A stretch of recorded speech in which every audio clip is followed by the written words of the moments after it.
Hello viewers. ఈరోజు మనం ఈ వీడియోలో మనం ఇన్కమ్ ట్యాక్స్లో రిబేట్ అంటే ఏంటో మనం తెలుసుకుందాం. ఓకే. రిబేట్ దీని అండర్ సెక్షన్ 87A. ఈ రిబేట్ గురించి మనం తెలుసుకునే ముందు ఒకసారి మనం టోటల్ ఇన్కమ్ అంటే అందులో ఏమేమి ఉంటాయి అవన్నీ తెలుసుకుందాం. ఎందుకంటే రిబేట్ అనేది టోటల్ ఇన్కమ్ మీద డిపెండ్ అయి ఉంటుంది.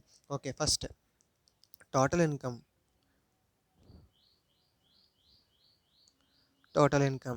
ఓకే. ఈ టోటల్ ఇన్కమ్ క్యాలిక్యులేట్ చేసే ముందు ఫస్ట్ మనం కొన్ని స్టెప్స్ ఫాలో అవుతాము. ఫస్ట్ స్టెప్ ఏంటంటే, ఒక పర్సన్ వచ్చేసి ముందు వాడు రెసిడెంటా కాదా ముందు అది చూసుకోవాలండి. ఫస్ట్ రెసిడెంట్ నాన్ రెసిడెంట్ అవన్నీ ఉంటారండి. Resident, ordinary resident but not ordinary resident. ఆ టాపిక్ వచ్చినా మనం చెప్పుకుందాము. ఓకే. ఫస్ట్ ఏంటంటే డిటర్మినేషన్ చేయాలండి. డిటర్మినేషన్ ఆఫ్ రెసిడెన్షియల్ స్టేటస్ అండి. Residential status.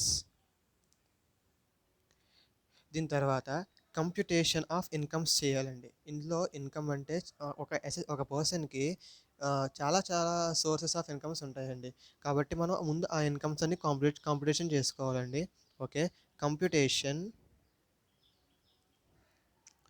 Of incomes under different heads.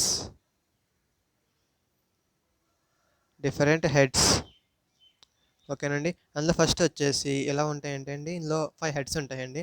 అవన్నీ ఏంటంటే ఫస్ట్ ఏంటంటే శాలరీ హెడ్.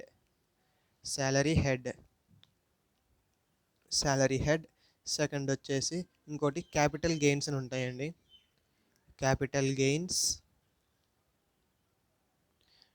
థర్డ్ వచ్చేసి profits or gains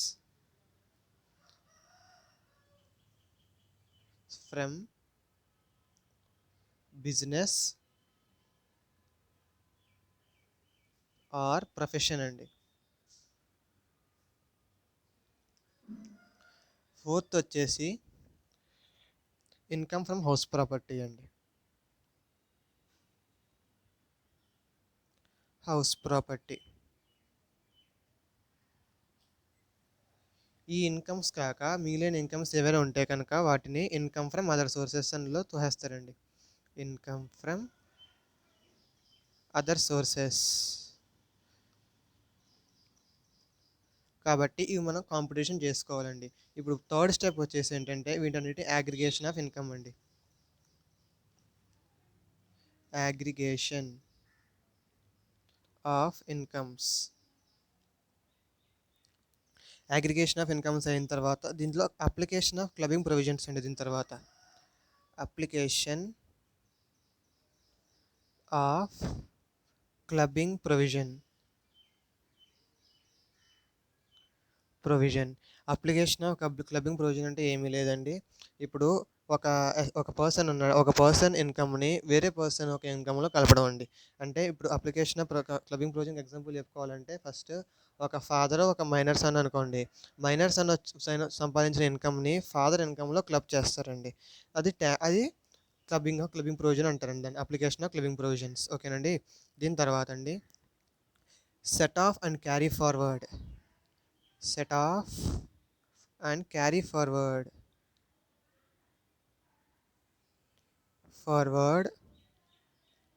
of losses. ఓకేనండి. ఇప్పుడు set off and carry forward losses అంటే ఈ హెడ్స్లో మనకి కొన్ని ఉంటాయండి. ఇప్పుడు కొన్ని ఎలా అంటే శాలరీ హెడ్లో ఒకవేళ ఇందులో ఏదైనా లాస్ వచ్చిందనుకోండి, అంటే మైనస్లో నెగిటివ్ వాల్యూలో వచ్చిందనుకోండి, ఆ ఇన్కమ్ని ఈ గెయిన్ వచ్చిన దాంట్లోంచి సెట్ ఆఫ్ చేసుకోవచ్చండి. ఓకేనండి. ఫర్ ఎగ్జాంపుల్ ఏంటంటే శాలరీ హెడ్లో ఇన్కమ్ ఫ్రమ్ హౌస్ ప్రాపర్టీ ఒకసారి చూడండి. ఎగ్జాంపుల్ ఇన్కమ్ ఫ్రమ్ హౌస్ ప్రాపర్టీలో ఒకవేళ మీకు లాస్ 2 lakhs అలా పైగా వచ్చిందనుకోండి. ఓకేనండి.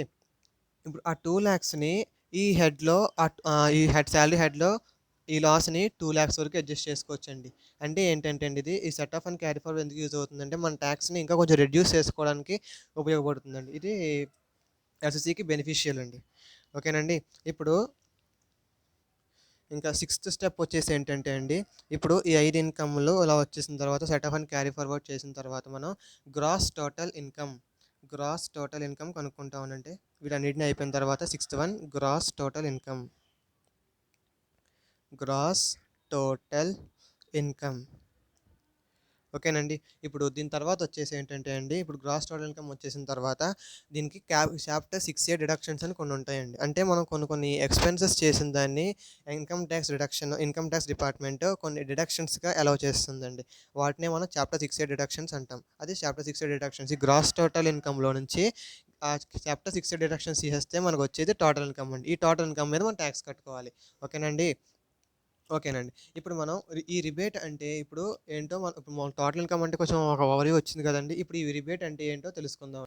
సో, ఈ రిబేట్ అండర్ సెక్షన్ 87A అంటే ఏంటంటే అండి, ఇప్పుడు ఒక ఎస్ఎస్‌సికి తన టోటల్ ఇన్కమ్ వచ్చేసి 5,00,000 కంటే తక్కువ ఉందనుకోండి, తన యొక్క టాక్స్ లయబిలిటీని ఇన్కమ్ టాక్స్ డిపార్ట్‌మెంటు కట్టించుకోదండి. దాన్ని రిబేట్ అంటారండి. ఇది ఎస్ఎస్‌సికి మోస్ట్ బెనిఫిషియల్ సెక్షన్ అండి. ఇప్పుడు ఒకవేళ ఒక ఎగ్జాంపుల్ తీసుకుందామండి. ఇప్పుడు ఒక ఎస్ఎస్‌సికి టోటల్ ఇన్కమ్ వచ్చేసి టోటల్ ఇన్కమ్ ఫర్ ఎగ్జాంపుల్ వచ్చేసి ఒక 5,00,000 అనుకోండి. ఎస్ఎస్‌సి అంటే ఇప్పుడు నేను ఎగ్జాంపుల్ ఇండివిడ్యువల్ అనుకుంటున్నానండి. ఇండివిడ్యువల్ మేల్ ఆర్ ఫీమేల్ ఓకేనండి. ఆ! ఇప్పుడు 5,00,000 వచ్చిందండి. దీని తర్వాత దీనికి నేను ముందు వీడియోలో టాక్స్ రేట్స్ చెప్పానండి. ఓకేనండి. ఇప్పుడు దీన్ని టాక్స్ కడితే ఎంత వస్తుందంటేనండి 2,00,000 ఇంటూ 50 అంటే 2,50,000 నుంచి 5,00,000 వరకు అంటే అప్ టు 2,50,000 నిల్ అండి. 2,50,000 నుంచి 5,00,000 వరకు చూసుకుంటే మనకి 5% టాక్స్ రేట్ అండి. ఇప్పుడు 2,50,000 ఇంటూ 5 డివైడెడ్ బై 100 ఇప్పుడు ఎంత వస్తుందండి? 12,500 రూపీస్ వస్తుందండి. ఓకేనండి. ఇప్పుడు ఇతని ఇన్కమ్ 5,00,000 లేకపోతే 5 గన ఇప్పుడు రిబేట్ ఎవరికొస్తుందండి? ఎవరైతే టోటల్ ఇన్కమ్ 5,00,000 అంతకంటే బిలో ఉన్న వాళ్ళకొస్తుందండి. ఇప్పుడు ఇతని ఇన్కమ్ వచ్చేసి 5,00,000 కాబట్టి ఈ 12,500ని రిబేట్ రూపంలో మనకి ఇన్కమ్ టాక్స్ డిపార్ట్‌మెంట్ మనకిచ్చేస్తుందండి. అంటే ఓకేనండి. అంటే మనం టాక్స్ కట్టక్కర్లేదనమాట ఇంకా. అంటే ఈ 12,500 ఏదైతే ఉందో అది మనకి డిస్కౌంట్‌లా వస్తుంది. ఇది ఎస్ఎస్‌సికి మోస్ట్ బెనిఫిషియల్ సెక్షన్ అండి. ఓకేనండి. ఇలాగా దీనికి కొన్ని లిమిట్స్ ఉన్నాయండి. రిబేట్ అండ్ 87ఏకి లిమిట్స్ ఏంటంటే అండి రిబేట్‌కి amount of rebate. Amount of rebate. Amount of rebate అంటే ఇక్కడ 12,500 or tax liability. Which ever is అండి. ఇక్కడ టాక్స్ లయబిలిటీ మనం ఎంతైతే టాక్స్ లయబిలిటీ కట్టాలనుకుంటున్నామో లేకపోతే 12,000 మాక్సిమం లిమిట్ అండి. ఇక్కడ 5,00,000 అని చెప్పాను కదండీ! దీనికి గుర్తుపెట్టుకోవాల్సిన పనేం లేదండి. ఇక్కడ మాక్సిమం లిమిట్ ఎందుకంటే మనకి టోటల్ ఇన్కమ్ అప్ టు 5,00,000 వరకు ఉన్నాయండి. అంటే రిబేట్ అప్ టు 5,00,000 ఉన్న వాళ్ళకి టోటల్ ఇన్కమ్ వాళ్ళకి రిబేట్ వస్తుంది. ఇప్పుడు మాక్సిమం వచ్చేసి 5,00,000 అండి. 5,00,000 మీద టాక్స్ కడితే 12,500 అంటే ఆ 12,500 మాక్సిమం లిమిట్ అండి. దీని తర్వాత టాక్స్ లయబిలిటీ అండి. Which ever lower. ఇప్పుడు ఫర్ సపోజ్ టోటల్ ఇన్కమ్ వచ్చేసి ఒక పర్సన్‌కి 3,00,000 అనుకోండి. ఇప్పుడు వీటి ట్యాక్స్ ఎంత అవుతుందండి? ఇది ఇండివిడ్యువల్‌కి అండి. Tax is equal to 50,000 into 5 divided by 100 అంటే అప్ టు 2,50,000 వీటికి నిల్ ట్యాక్స్ అండి. ఇప్పుడు 50,000 అంటే 50,000 మీద ట్యాక్స్ కట్టాలి 5% ఎంత అవుతుందండి? 2,500 అండి. అంటే ఈ 2,500 వీటికి కట్టక్కర్లేదు. ఈ రిబేట్ కింద వీడికి వచ్చేస్తుంది. ఓకేనండి. ఆ! ఇప్పుడు దీనికి కొన్ని కండిషన్స్ ఉన్నాయండి. రిబేట్ అలౌ చేయాలంటే కొన్ని కండిషన్స్ సాటిస్ఫై చేయాలండి. ఫస్ట్ కండిషన్ ఏంటంటే అండి ah, the assessee the assessee assessee అని ముందే చెప్పుకున్నాం కదండీ! The person who is liable to pay the tax. The assessee must be must be an individual అండి. ఇండివిడ్యువల్‌కి మాత్రమే ఈ రిబేట్ అనేది అలౌ చేయడం జరిగిందండి. ఇక్కడ మస్ట్ బీ అంటే ఖచ్చితంగా ఇండివిడ్యువల్ అయ్యుండాలి. ఓకేనండి. ద ఎస్ఎస్‌సి ఇంకోటేంటంటే అండ్ ఇంకో కండిషన్ కూడా సాటిస్ఫై చేయాలండి. The assessee must be a resident in India. Indian రెసిడెంట్‌కి మాత్రమే ఈ రిబేట్ అనేది వస్తుందండి. థర్డ్ కండిషన్ వచ్చేసి ఏంటంటే అండి ద టోటల్ ఇన్కమ్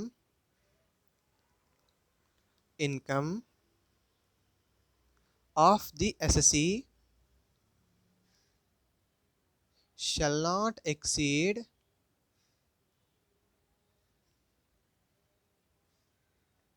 5 lakhs అండి. ఓకేనండి. ఈ 3 కండిషన్‌లండి.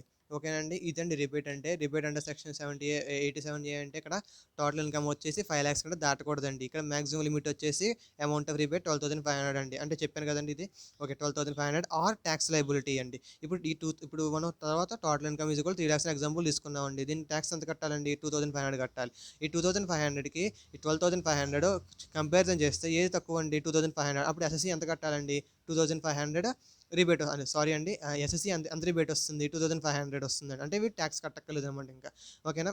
నెక్స్ట్ కండిషన్ ఇక్కడ కొన్ని 3 కండిషన్స్ చెప్పానండి. అంటే ఫస్ట్ ఏంటంటే the assessee must be an individual అండి. ఇండివిడ్యువలే అవ్వాలి. దీని తర్వాత the assessee must be a resident in India అవ్వాలి. The total income of the assessee the total income of the assessee shall not exceed 5 lakhs అండి. ఓకేనండి. ఇవన్నీ కండిషన్స్. ఇది మనకి రిబేట్ గురించండి.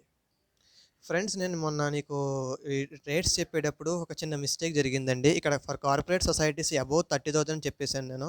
కాదండి 30,000 కాదు. 20,000 అప్ టు 20,000 కాదండి. దాని తర్వాత అబోవ్ 20,000 అండి. ఓకేనండి. అబోవ్ 20,000 30% అండి. ఓకేనండి. ఇది స్లాబ్ రేట్స్ అని చెప్పేసాను కదండీ మన వీడియోలో. ఓకేనండి. ఇదండి మనం ఈరోజు ఏం నేర్చుకున్నామంటే మనం రిబేట్ అంటే ఏంటో తెలుసుకున్నాం. రిబేట్ ఎందుకంటే ముందు టోటల్ ఇన్‌కమ్ అంటే తెలుసుకున్నాం. టోటల్ ఇన్‌కమ్‌లో ముందు రెసిడెన్షియల్ చార్ట్ డిటర్మైన్ చేయాలండి. దాని తర్వాత అగ్రిగేషన్ ఆఫ్ ఇన్‌కమ్. అంటే అందులో 5 హెడ్స్ ఉంటాయని చెప్పానండి. ఫస్ట్ ఏంటంటే ఇన్‌కమ్ ఫ్రమ్ హౌస్ ప్రాపర్టీ ఒకటి, దీని తర్వాత profits or gains from business or profession ఒకటి, దీని తర్వాత క్యాపిటల్ గెయిన్స్ ఒకటి, దీని తర్వాత దీని తర్వాత ఇన్‌కమ్ ఫ్రమ్ శాలరీ హెడ్ ఒకటండి. దీని తర్వాత ఇన్‌కమ్ ఫ్రమ్ అదర్ సోర్సెస్. ఈ నాలుగిట్లో ఏదైనా కవర్ అవ్వకపోతే ఇందులో కవర్ అవుతాయండి. Income from other sources. ఓకేనండి. దీని తర్వాత అగ్రిగేషన్ ఆఫ్ ఇన్‌కమ్స్ అండి. అగ్రిగేషన్ ఆఫ్ ఇన్‌కమ్స్ తర్వాత application of clubbing provision. Clubbing provision అంటే వేరే ఒకళ్ళ ఇన్‌కమ్ తీసుకొచ్చి మన దాంట్లో క్లబ్ చేయడం అండి. అంటే మైనర్ ఇన్‌కమ్ ఒకవేళ మైనర్ ఏదైనా ఇన్‌కమ్ ఎర్న్ చేస్తే కనుక ఆ మైనర్ ఇన్‌కమ్ తీసుకొచ్చి ఫాదర్ దాంట్లో క్లబ్ చేస్తారండి. అలాగే దాన్ని క్లబ్బింగ్ ప్రొవిజన్స్ అంటారండి. దీని తర్వాత set off and carry forward are losses. ఓకేనండి. దీని తర్వాత ఈ ఇందులో మ్యూచువల్ సెట్ ఆఫ్ చేసుకుంటాయండి. ఇప్పుడు చెప్పాను కదండి. ఒక దాంట్లో ఒక లాస్, ఇంకో దాంట్లో ఒక గెయిన్‌తో సెట్ ఆఫ్ అవుతాయండి. అంటే ఇది బెనిఫిషియల్ అండి దీనికి. ఎందుకంటే ఎస్ఎస్‌సి దీని ద్వారా మనం ట్యాక్స్ రెడ్యూస్ చేసుకోవచ్చు. ఓకేనండి. దీని తర్వాత వచ్చేది మనకు గ్రాస్ టోటల్ ఇన్‌కమ్ అండి. దాని తర్వాత దానికి చాప్టర్ 6 డిడక్షన్స్ మైనస్ చేస్తారు. దాని తర్వాత వచ్చేది టోటల్ ఇన్‌కమ్. ఆ టోటల్ ఇన్‌కమ్ మీద మనం ట్యాక్స్ కట్టాలి. దీని తర్వాత రిబేట్ కాన్సెప్ట్ మనం చూసామండి. రిబేట్ అంటే ఇక్కడ ఒక ఎస్ఎస్‌సికి 3 కండిషన్స్ ఉంటాయండి. The assessee must be an individual, the assessee must B resident in India, the total income of the SSC shall not exceed 5 lakhs అండి. ఓకేనండి. ఇప్పుడు ఈ అమౌంట్ ఆఫ్ రిబేట్ వచ్చేసి 12,500కి ఆ tax liability which ever is అండి. ఓకేనండి. ఇదండి మనం నేర్చుకున్నది ఈరోజు concept. Thanks for watching patiently sir. Thank you.